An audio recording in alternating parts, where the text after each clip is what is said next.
Hi மக்களே, நம்மகிட்ட Toyota Fortuner சேல்ஸ்க்கு வந்திருக்குங்க. நிறைய பேர் லோ பட்ஜெட் ஃபார்ச்சுனர் கேட்டிருந்தீங்க. வெஹிக்கிள் வந்திருக்கு. மறக்காமல் ஃபுல் வீடியோ செக் பண்ணி பாருங்கள். TN02 சென்னை ரெஜிஸ்ட்ரேஷனுங்க. 2010 model. Number of owner third ஓனரில் இருக்குங்க. கிலோமீட்டர் கரெக்டாக 1,98,000 கிலோமீட்டர் ஓடி இருக்கு. பேப்பர் கம்பெனி சர்வீஸ் ரெக்கார்டில் இருக்குங்க. வண்டி நீட் அண்ட் க்ளீனாக மெயின்டைன் பண்ணியிருக்காங்க. வண்டியில் எந்த ரீப்ளேஸ்மெண்ட்டும் கிடையாது, பெயிண்டிங் டச்சப் கிடையாதுங்க. வண்டியில் ஒரிஜினல் ஹிஸ்ட்ரி தான் இருக்குது. A to Z எல்லாமே 4 டோர் ஒரிஜினல் பேஸ்ட்டாக இருக்குங்க. டயர் 90% இருக்குது. வண்டி பக்காவாக இருக்குங்க. நிறைய பேர் 10 லட்ச ரூபாய்க்குள்ளே எனக்கு வண்டி கேட்டிருந்தீங்க. ஃபார்ச்சுனர் 10 லேக் வண்டி வந்திருக்கு. மறக்காமல் ஃபுல் வீடியோ செக் பண்ணி பாருங்கள். Vehicle location கோயம்புத்தூருங்க.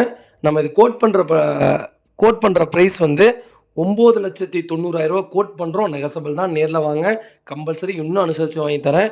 இன்டீரியர் எக்ஸ்டீரியரும் பக்காவாக இருக்குங்க. ஏதோ ஒருத்தவங்க மெயின்டைன் பண்ண மாதிரி இருக்குது. அவ்வளோ நீட்டாக இருக்குங்க. இன்ஜின் பக்காவாக இருக்குங்க. அண்டர் சேஸ் வந்து கூட நல்லா இருக்குங்க. வண்டி நீட் அண்ட் க்ளீனாக மெயின்டைன் பண்ணியிருக்காங்க. மறக்காமல் ஃபுல் வீடியோ செக் பண்ணி பாருங்கள். இதே மாதிரி உங்கள் கார் சேல்ஸ் பண்ணணுன்னா ஸ்க்ரீனில் தெரியுற நம்பருக்கு கால் பண்ணுங்கள், வாட்ஸ்அப் பண்ணுங்கள். கண்டிப்பாக டீட்டெயில் சொல்கிறேன். மறக்காமல் நம்ம சேனலை சப்ஸ்கிரைப் பண்ணாதவங்க சப்ஸ்கிரைப் பண்ணி பாருங்கள். ஷேர் பண்ணுங்கள், லைக் பண்ணுங்கள், கமெண்ட் பண்ணுங்கள். ரொம்ப ரொம்ப நன்றிங்க. ஃபார்ச்சுனர் லோ பட்ஜெட்டில் கேட்டிருந்தீங்க நிறைய பேர். வெஹிக்கிள் வந்திருக்கு. மறக்காமல் ஃபுல் வீடியோ செக் பண்ணி பாருங்கள். உங்கள் ஃபேமிலி அண்ட் ஃப்ரெண்ட்ஸ் சர்க்கிளில் யாராவது ஃபார்ச்சுனர் தேடிட்டு இருந்தாங்கன்னா மறக்காமல் இந்த வீடியோ உங்களுக்கு ஷேர் பண்ணுங்கள். அவங்களுக்கு ரொம்ப ரொம்ப யூஸ்ஃபுல்லாக இருக்குங்க. ரொம்ப ரொம்ப நன்றிங்க.